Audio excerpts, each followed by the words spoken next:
I was recently asked at a meeting, why become a psychoanalyst? After all, some people say that psychoanalysis is quote unquote dead, just like God was dead back in the 60s. As I got to think about how I got into psychoanalysis and became an analyst, it occurred to me that the main reason was I was headed toward family practice and did a year's internship at a local hospital where I was on call every third night. And you're dealing with people having heart attacks and dying and bleeding and all sorts of things like that. But I would go home when I was no longer on call, which was every third day, and feel energized, be able to go out and play tennis or run or spend some time with my family. The following year, I started in a psychiatry residency at the University of Cincinnati. And this was because I'd done an elective junior internship in psychiatry, because it was evident to me that when people got sick was highly related to trauma and stress in their lives. Everyone has an illness that's sort of following them around, but it doesn't manifest until there's typically emotional stress. There's no such thing as an accident. Things happen for reasons. And trying to understand those reasons would probably be helpful as a family practitioner. So I'd done a junior internship in psychiatry, and then went on into internal medicine. But at the end of my junior internship, I decided I wanted to become a psychiatrist. So when I started the psychiatry residency, I was placed on an inpatient psychiatric service where I would get to work about 8 o'clock in the morning, be done by 2 o'clock in the afternoon, typically, and then have some conferences and things. But it was significantly shorter period of time than when I was doing internal medicine. I was also on call only every fifth night. But I would go home after work and I'd be exhausted, and I'd have to sleep 10 or 12 hours a day. So I talked to my chief resident and asked her, what was going on. Why was I so tired? My medical evaluation was completely normal. And she would laugh at me and say, "Oh, Jim, you need to go into therapy." And I was thinking, well, what for? What do I need therapy for? I seem to be okay. But after a while, I took her comments a little more seriously and started therapy, and one thing led to another, and I went into analysis. What I discovered was that throughout my life, I had this little closet in my head where anything that was stressful or bad or traumatic, I had stuffed into the closet and then shut the door. Now that I was working on an inpatient service where people's traumas and experiences were hanging out around them or being acted out, that the traumas and the depressions and the unusual thoughts were manifesting overtly, the things that I'd locked in my closet were now rattling at the door saying, they're allowed to go out and play, why can't we? And so it was taking more and more psychic energy to keep the things repressed that I'd repressed. So through my analysis, I worked through and released those internal demons or memories or whatever you want to describe it, and became much more aware of my unconscious mental functioning. And as this happened, my fatigue resolved, and I was able to get in some very difficult clinical situations, like working at a state hospital part-time for about 16 years, where initially when I'd walk up to the door to put my key in, my stomach would get upset, but as my analysis proceeded, my stomach no longer got upset, and I began to be able to nurture the staff to nurture the patients better. The unit I was on, when I first walked on it, had a chain link fence around the nursing station. It was the old typical quote-unquote snake pit that people described in some mental hospitals in the 70s and 80s. I decided to start having team meetings, at which point one of the aides said, well, I've been here 25 years and we've never had a team meeting and we don't need them now. So I went ahead and started having team meetings anyway, and I would sit in a room by the nursing station that was open to the unit as a whole with fruit and donuts. And the first few weeks, on a Tuesday morning, there was just me sitting in there. And some of the patients would walk by and say, what are you doing sitting in there? I'd say, I'm having a team meeting. And of course, nobody else was there. Eventually, the social worker came, whether because she was ordered to or whether she was curious, I'm not sure. And then eventually, the head nurse on the unit. And within about 6 to 8 weeks, everybody was in the room. And so I initiated a discussion of what can we do to make this place more livable.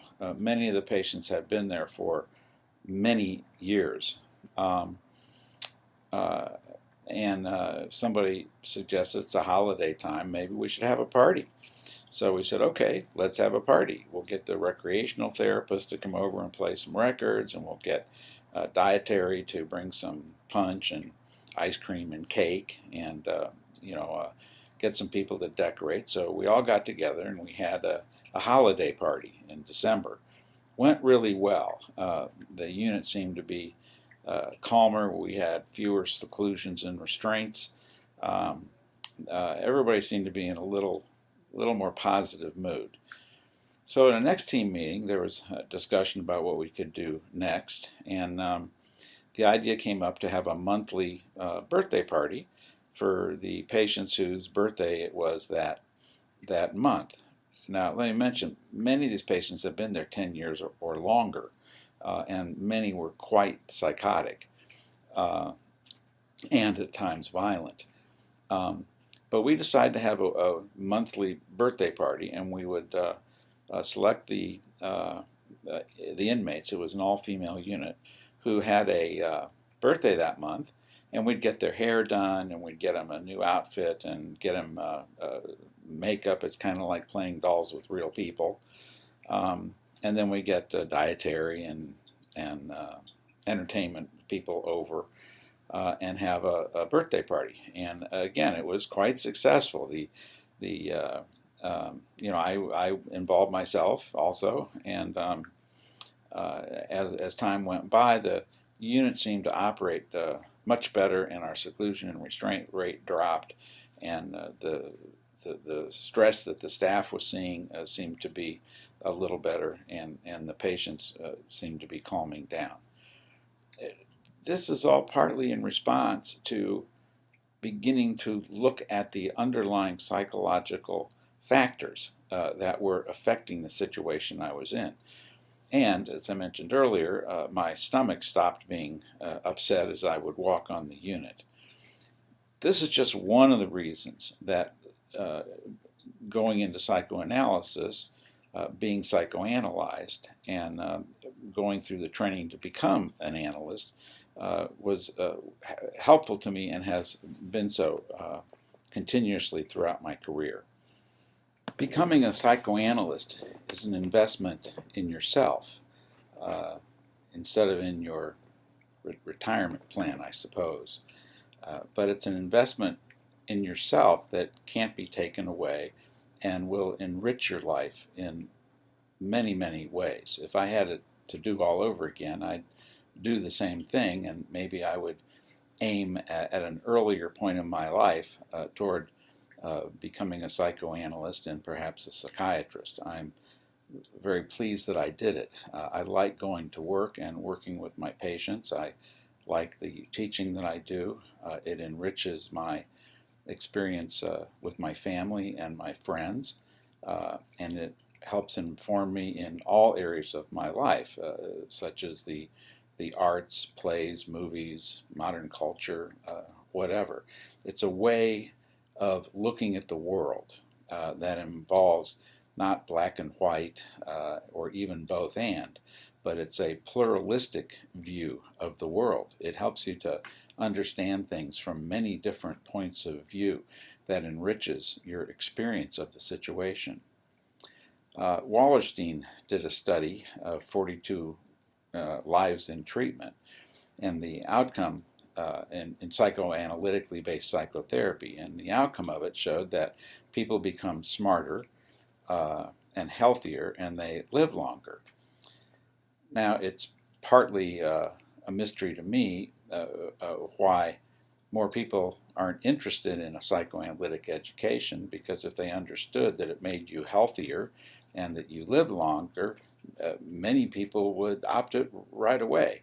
But they don't seem to believe that, because the popular notion of mental health is that mental illness is a myth and that only weak people get it, which is an expression of most people's fears of becoming mentally ill, because there's a sense that if you lose your mind, you've kind of lost yourself too.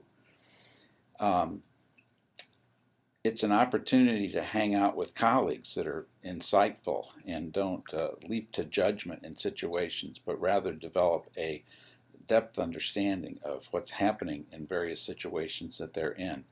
It's never boring. As I said, I really enjoy going to work. The most complex thing of the known universe is the human brain and the human mind, and becoming a psychoanalyst involves a depth understanding of this. I've also done psychopharmacology research. I'm not a either or, I'm a both and kind of person. I view my task is to sort out what a particular point of view has to offer that is useful, rather than to throw the baby out with the bathwater, so to speak. In clinical work, you learn to begin observing people not necessarily according to their chronological age, but what age are they acting, and then that informs you how to respond, because when somebody's acting like an 18-month-old, you need to respond as the person is an 18-month-old, which means you have to relatively firmly but gently set limits and say no, and it's less of a collaborative enterprise. It's one where you're in control. However, if somebody is behaving like a 6-year-old or an 18-year-old or older, you're going to adapt your position to what the patient needs in that situation, so that they feel safe and they feel respected in their relationship with you. If you become a psychoanalyst, it's not likely you're going to spend all of your time seeing patients 4 hours a week on the couch. There are some analysts that I believe do that, but most of us are engaged in psychotherapy or in training programs for other therapists. It's useful with inpatient work.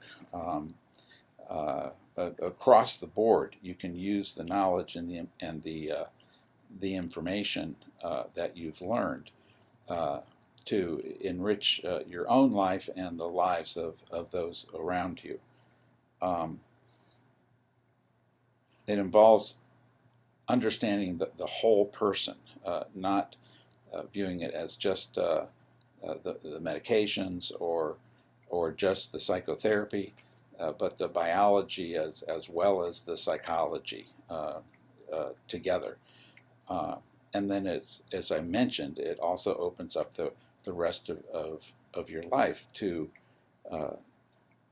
things that are more interesting and therefore more enjoyable. It's never boring, as I once said, and it's often very gratifying to see someone who comes into your office or into the hospital or other situations, and you're able to use your training to be very helpful to them. As Freud said, the purpose of life is Leben und Arbeiten, which means to love and to work, and that's what we try to help people to achieve in whatever setting we run into them. He also said that once you get over your neurotic misery, you're left with the ordinary misery of everyday life. And so it's not a panacea for all things, but it will certainly make your life more interesting and more enjoyable. So thanks for listening.